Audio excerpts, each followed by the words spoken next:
తిరుపతి సమీపంలో ఛాయా ధ్వజస్తంభ సాలగ్రామ వెంకటేశ్వర స్వామి ఆలయం ఉన్నదని మీకు తెలుసా?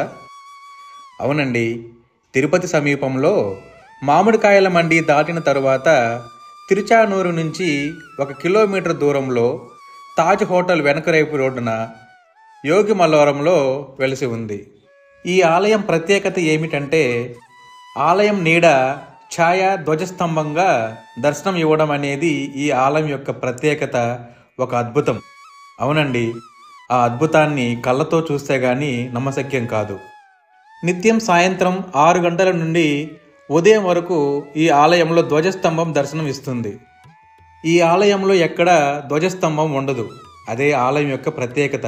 అయితే గర్భాలయం నీడే ధ్వజస్తంభంగా పడుతుంది, అంటే దేవుడి నీడ ధ్వజస్తంభంలా పడుతుంది.